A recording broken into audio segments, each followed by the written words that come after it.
আমার নবী সাল্লাল্লাহু আলাইহি সাল্লামের 23 বছরের চোখের পানির কোনো কদর করল না।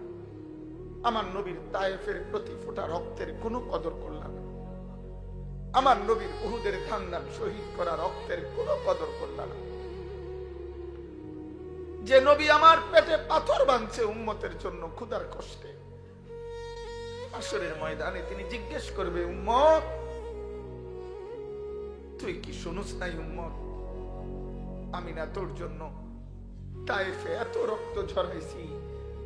মক্কার কাফের বেটা নবীজির রক্ত মাখা তায়েফের রক্তাক্ত দেহ, মক্কার সবচেয়ে বড় কাফের উতবা, নবীর বড় দুশ্মন ছিল যে ব্যক্তি মৃত্যু পর্যন্ত, আবু জেহেল আবু লাহাবের সাথে উতবা নামে এই কাফের সর্দার সর্বপ্রথম আমাদের নবী সাল্লাল্লাহু আলাইহি সাল্লামকে তায়েফ থেকে নবী যখন ফিরে আসছে মাঝ পথে রক্ত মাখা দেহ তখনও মুছে নাই।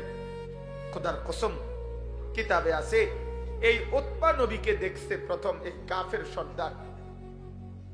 এরই ভাতিজা তো নবীজি আজকে 11 বছর নবীর বিরোধিতা করে গেছে মক্কায়, কিন্তু তায়েফ থেকে নবী ফিরে আসছে উতবার বাগানে নাখলা নামক জায়গায়, মক্কা এবং তায়েফের মাঝামাঝি জায়গায় নবী সাল্লাল্লাহু আলাইহি সাল্লাম যখন ঢুকছে তখন উতবা বাগানে ছিল। সে দূর থেকে তাকাইয়া দেখছে ভাতিজার সারা দেহে রক্ত মাখা, তায়েফ থেকে ফিরে আসছে।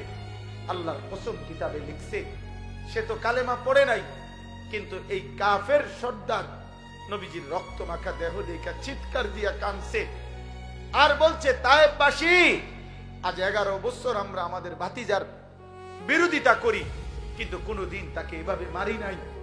তোরা আমার ভাতিজারে কেমনে পারলি এভাবে মারতে?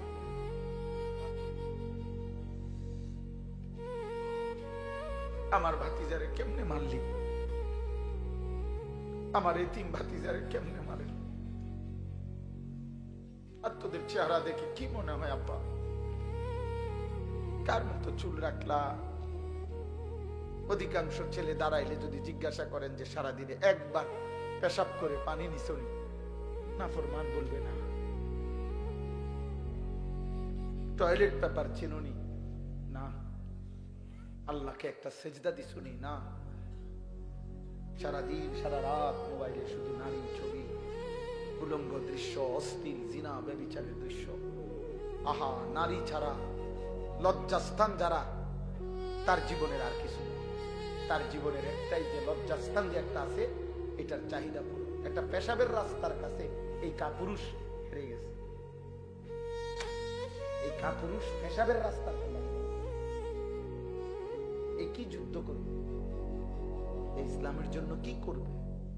এ তো সামান্য পেশাবের রাস্তার শাহওয়াত, লজ্জাস্থানের চাহিদা। এর জন্যই সারাদিন নারী দেখে, ছবি দেখে, উলঙ্গ দৃশ্য দেখে। এ কি খাবারের চাহিদা পূরণ করে এটা দিয়া? তৃষ্ণার চাহিদা পূরণ করে এটা দিয়া?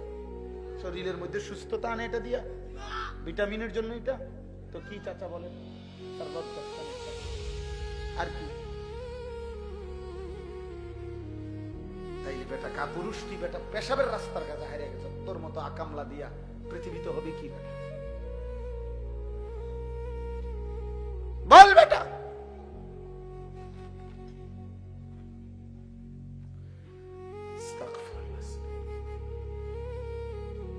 এজন্য ভাবো, আমি বলতে চাইছি এটা, আমি জনপ্রিয়তা বুঝি না, ছোট বড় মাহফিল বুঝি না, অনেক লোক হয়েছে না কম হয়েছে এটা আমার কিচ্ছু আসে যায় না।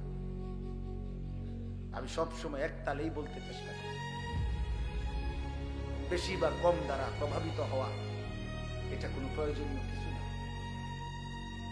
নবী সাল্লাল্লাহু আলাইহি ওয়াসাল্লাম বলেন, ফাওয়াল্লাহি লা আন ইয়াহদিয়াল্লাহু বিকা রাজুলান ওয়াহিদান খায়রুন লাকা মিন হুমুরিন নাআম।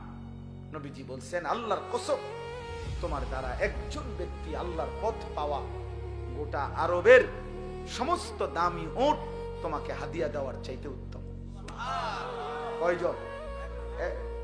এক যুবক আল্লাহ চিনবে, এক যুবক মালিককে সেজদা দিবে, আমার 30 বছর সার্থক।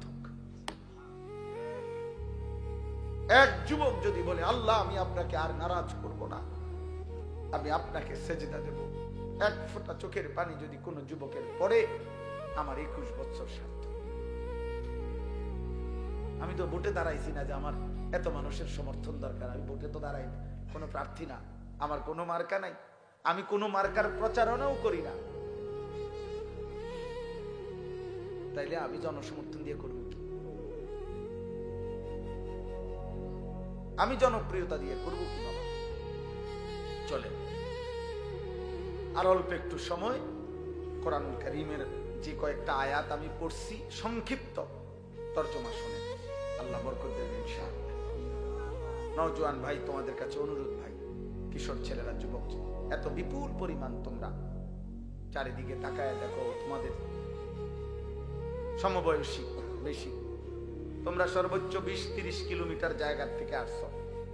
তোমরা সারা বাংলাদেশের ছেলে না, এখানে তোমরা সর্বোচ্চ এই এলাকার আশেপাশে 20-30 কিলোমিটার জায়গার ছেলে। তাহলে মাত্র 20-30 কিলোমিটার জায়গার থেকে যদি এখানে 2000 ছেলে হয়, ধরেন কথার কথা, আর সেখান থেকে যদি 1800 ছেলেই বেনামাজি হয়, ইসলামের কি হালাত, আমার দেশের কি হালাত হিসাব করে। 2-3টা স্লোগান শুনে লাফাইলে হতো না?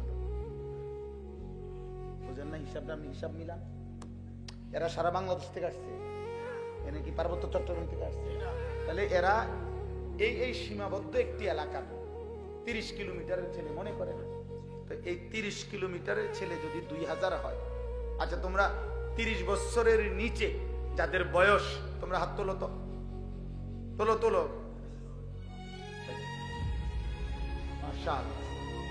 দেখছেন